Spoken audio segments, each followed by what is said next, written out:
Hey guys, it's Katie here with Mundane, and today we are going to be talking about homeschool lunch ideas. I'm going to be sharing with you a couple of tips on how to make your homeschooling lunchtime run a little bit smoother, but also I'm going to share with you guys what we like to do for lunches during our homeschool year. So I hope you'll stick around, so let's get started.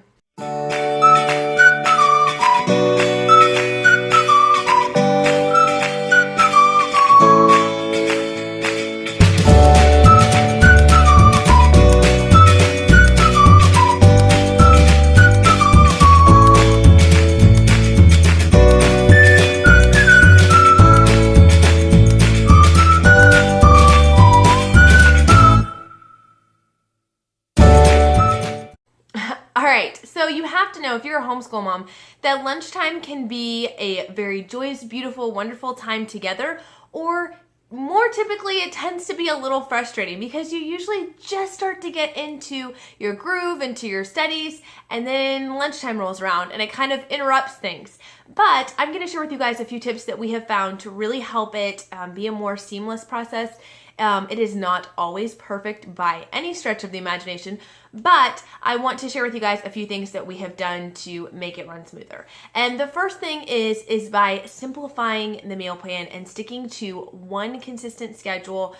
Usually we do it every 6 months by the half year, but what we do, if you guys have seen my meal planning video, you can check that out up in the iCards above. But basically we set the lunch schedule the same for each day of the week. So Monday might be grilled cheese, Tuesday might be homemade Lunchables, which I'll talk about here in a second, and so on and so forth. So you would set a lunch for each day of the week, and then you would just repeat that same schedule each and every week over and over again. This is going to simplify things so much better, because if you can take the decision making out of your lunchtime routine, it's going to help relieve the stress in your life. Also, it makes it easier to stick to a budget and to make your shopping list. You're not going to forget things as easily because it's going to be the same things each and every week. So that helps. Tip number 2 is to get your kids in the kitchen and start teaching them and working with them on one of those lunches. Because that lunch rotation is the same every single week, pick one day a week and one child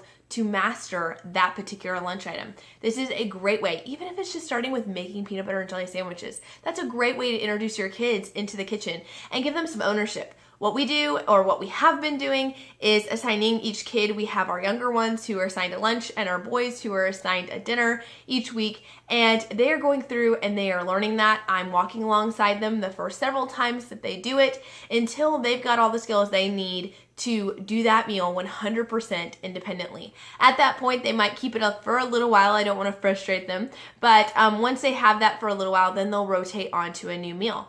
And this just teaches them how to cook more things, and it gives them that sense of mastery and that they really, really love and desire. So that helps, and it also helps you be able to focus on your studies while one of them is making lunch as well. Tip number 3 is a little bit different, but allow yourself the freedom to truly take a break. I know sometimes it is hard to stop for lunch, like I said, because you get into your groove. But when we try, at least personally for us, when we try to rush through lunch and then get back into it, it's almost worse than if we truly just accept that this is a break time. So we might do something like watch a YouTube video while the kids are eating, or listen to an audiobook. I might read out loud if I haven't read out loud at breakfast for some reason, but also we just kind of allow that if that doesn't happen, that's okay. And lunch can just truly be lunchtime and eating and just rest and talking with one another. Also, what we like to do, especially when the weather is good, but as often as possible, is I actually set aside a 1-hour lunch break. And so it typically ends up being closer to 12:30 or 1, just for whatever reason, but we usually take our lunch break from like 12:30 to 1:30. And the way I do that is that first half hour is for the kids to go outside and play. If it's too cold for that, they might do one of our other activities indoors that I talked about in my video on beating the cabin fever and those winter blues. But for the most part, they go outside, they get to play, they ride their bikes, they run out some of that energy, they get out all of that while I am making lunch, or while that one child is making lunch. And then they come inside, and the other half of that break is for them to actually eat. This gives them their recess and their lunch together. It helps everybody just have a little bit of a refresher and a break. For me, I can take a few seconds, I can check my Facebook, I can respond to emails, I can just sit for a few seconds oftentimes, and it's just good to allow yourself to have that bit of a break. So what do we eat for lunch? Well, I'm going to show you guys what our current lunch schedule is, but like I said, it does rotate a little bit, and so don't get too stuck on it, but hopefully gives you a few ideas. One thing that we are really loving to do right now is homemade Lunchables. We are a big family. We can't afford Lunchables, and I just can't bring myself to pay for so little food that's not going to fill my kids. So we make homemade Lunchables, and I get a variety of kinds of crackers, usually saltines and like the off-brand Ritz crackers, and we get different kinds of cheeses, and I cut those up. We'll do salami or ham or turkey or something like that, some kind of meat. And we'll just kind of have a variation of things, and we'll set it out on a platter, and everybody either gets a napkin or a plate, and they can just kind of put on there what they want. We also usually will pair this with, carrots or some kind of fresh fruit, something like that. And it's really, really fun for the kids. They actually really enjoy it, and it's a pretty simple meal. It's also a great one if you're into prepping meals ahead of time. It's a great one that you can cut up and prepare in advance so it doesn't take as much time. Another meal that we like to do right now is we love to do grilled cheese, grilled ham and cheese. It's just something that's a little bit meatier, something that will fill your bellies. Because what I have found is a lot of times in the past, I would try to kind of rush through lunch so we could get back to school. But if you don't fully fill those bellies, oftentimes it's going to come back to bite you. And they're not going to be as motivated, and you're going to be struggling throughout the day. So I find that taking, again, that little bit of time, taking that 1 hour break really does help us to be able to eat more food that will fill their bellies, last us a little longer till they get to their snack time. So we like to do grilled ham and cheese or grilled cheese. One of the meals that one of my daughters is learning how to make this semester is doing cheese quesadillas. Now this is fun because typically most weeks it's just going to be cheese quesadillas, cheese in a tortilla, fold it over, cook it, and you're done.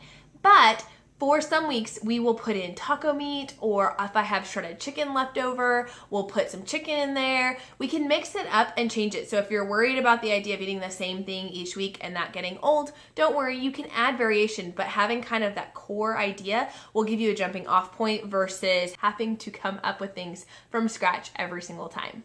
Another one that we like to do is we just do hot dogs and chips. I know it's not the healthiest, but that's usually a fun treat that we will do. And then Fridays, we always do sandwiches, and we just stick really easy with sandwiches because every Friday we have co-op. We have 2 different co-ops that we're part of, and it's just usually we're always running out the door last second, so that's something we can make, eat in the car if we need to, and just makes life a little bit easier. So when you are setting up those particular lunches for your family, make sure to think about when days are your out and go about days. When would you have more time to cook and make something from scratch? What are some other things that you might want to do? I know a lot of people who love to do leftovers. That's usually what we try to do on Saturdays because we are doing our home reset day. We're cleaning our house. We're doing a lot of cleaning stuff. So that just makes it easy to prepare. But if we don't have leftovers, then that always runs into another issue. So sometimes we will do some rotini or some spaghetti, something just really simple, maybe a little more dinner-like, but instead of having a bunch of sides and stuff, or making as big of a batch, we'll do something a little bit smaller for lunch. So that's what we do, and that's what kind of our lunches look like for us. I would love to know what you guys' lunchtime looks like. Drop it down in the comments. What are your favorite lunches to eat, and how do you guys like to do that? How do you make that process go smoother for you and your family? And I look forward to talking to you soon. Talk to you later. Bye.